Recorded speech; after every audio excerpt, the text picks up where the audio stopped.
Hello friends, welcome to my channel. ఈరోజు మనము chicken fry ఎలా చేసుకోవాలో చూసేద్దామండి. చాలా అంటే చాలా టేస్టీగా ఉంటుంది. చాలా ఈజీ ప్రాసెస్లో కూడా మనము ప్రిపేర్ చేసుకోవచ్చు. ఇప్పుడు ఈ చికెన్ ఫ్రై ప్రిపేర్ చేసుకోవడానికి నేను ఇక్కడ హాఫ్ కిలో చికెన్ తీసుకున్నాను. హాఫ్ కిలో చికెన్ తీసుకొని దీన్ని శుభ్రంగా క్లీన్ చేసుకొని పక్కన పెట్టుకున్నాను. ఇప్పుడు ఇందులోకి కొద్దిగా పసుపుని యాడ్ చేసుకోండి. అలాగే రుచికి సరిపడా సాల్ట్ని యాడ్ చేసుకోండి.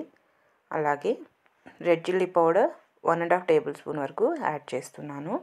ఈ విధంగా ఇవన్నీ యాడ్ చేసి ఆయిల్ కూడా 1 టేబుల్ స్పూన్ అంతా యాడ్ చేసుకోండి. ఆయిల్ కూడా యాడ్ చేసి ఇదంతా కూడా బాగా మిక్స్ అయ్యేలాగా ముక్కలకు బాగా మిక్స్ చేసి పట్టించాలి. ఈ విధంగా మిక్స్ చేసి ఒక హాఫ్ అన్ అవర్ పాటు పక్కన పెట్టేసుకోవాలండి. ఇలా పెట్టుకోవడం వల్ల మనకి చికెన్ అంతా కూడా సాఫ్ట్గా చాలా బాగా ఫ్రై అనేది అవుతుంది. టేస్ట్ కూడా చాలా బాగా వస్తుంది. ఈ విధంగా బాగా ముక్కలకు పట్టించేసి దీన్ని ఒక హాఫ్ అన్ అవర్ పాటు పక్కన పెట్టేసుకుందాం. హాఫ్ అన్ అవర్ తర్వాత ప్రిపరేషన్ చూసేద్దాం. స్టవ్ మీద ప్యాన్ పెట్టుకొని ఇందులో ఒక 2 టేబుల్ స్పూన్స్ వరకు ఆయిల్ని యాడ్ చేసుకోండి. ఆయిల్ హీట్ ఎక్కిన తర్వాత మసాలా దినుసులు మొత్తం కూడా యాడ్ చేసుకోండి. ఇవి కాస్త ఫ్రై అయిన తర్వాత సన్నగా కట్ చేసుకున్న ఆనియన్స్, అలాగే పచ్చిమిర్చి ఒక 4-5 తీసుకొని ఈ విధంగా కట్ చేసుకున్నాను. కరివేపాకు రెమ్మలు కొద్దిగా యాడ్ చేసుకొని ఇవంతా కూడా బాగా ఫ్రై అయ్యేలాగా ఫ్రై చేసుకుందాము. మంచి కలర్ వచ్చేంత వరకు ఫ్రై చేసుకోవాలి. ఇలా ఫ్రై అయిన తర్వాత ఇందులోకి అల్లం వెల్లుల్లి పేస్ట్ 1 టేబుల్ స్పూన్ వరకు యాడ్ చేస్తున్నాను. ఈ విధంగా అల్లం వెల్లుల్లి పేస్ట్ కూడా యాడ్ చేసి ఇది కూడా పచ్చివాసన అంతా కూడా పోయేలాగా ఫ్రై చేసుకుందాం. ఈ విధంగా పచ్చివాసన అంతా పోయేలాగా ఫ్రై అయిన తర్వాత ముందుగా మిక్స్ చేసి పెట్టుకున్న ఈ చికెన్ మొత్తం కూడా ఇందులో యాడ్ చేసుకోవాలి. ఈ విధంగా ఈ చికెన్ మొత్తం కూడా ఇందులో యాడ్ చేసి ఇదంతా కూడా బాగా మిక్స్ అయ్యేలాగా మిక్స్ చేసుకుందాము.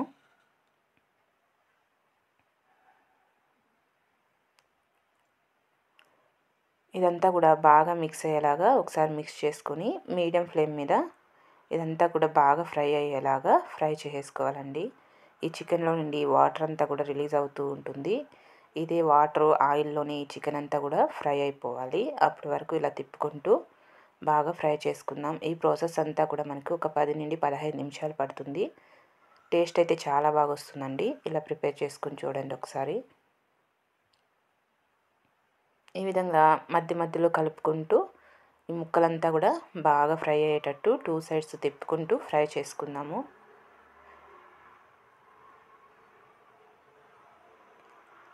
ఇందులో నుండి వాటర్ అంతా కూడా రిలీజ్ అయ్యి ఆ వాటర్ అంతా ఇంకిపోయి అలాగే ఆయిల్ అంతా సపరేట్ అవుతూ వస్తుంది. అప్పటి వరకు ఇలానే ఫ్రై చేసుకోండి.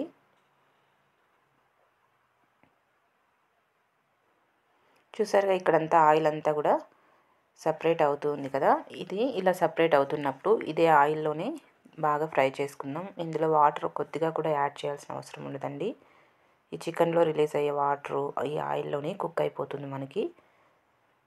కానీ ఫ్లేమ్ మాత్రం మీడియం నుండి లో ఫ్లేమ్లో పెట్టుకొని మాత్రమే ఫ్రై చేసుకోవాలి. అప్పుడే మనకి పర్ఫెక్ట్గా చికెన్ అనేది కుక్ అవుతుంది లోపలంతా కూడా.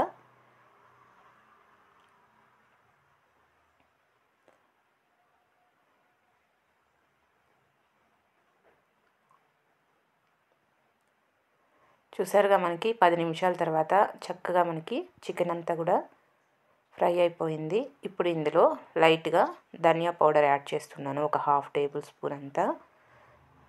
అలాగే గరం మసాలా ఒక 1/2 టేబుల్ స్పూన్ అంతా యాడ్ చేస్తున్నానండి.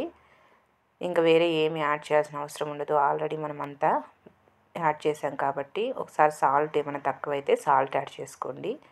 ఈ విధంగా ధనియా పౌడర్, గరం మసాలా కూడా యాడ్ చేసి ఇది కూడా ఒకసారి బాగా కలిసేలాగా కలిపేసుకొని ఇదంతా కూడా ఒక 2 నిమిషాల పాటు మిక్స్ చేసుకుంటే మనకు కరెక్ట్గా సరిపోతుంది. ఇప్పుడు కొత్తిమీర తరుగుని లైట్గా యాడ్ చేసుకొని ఇదంతా కూడా ఒకసారి బాగా కలిపేసుకొని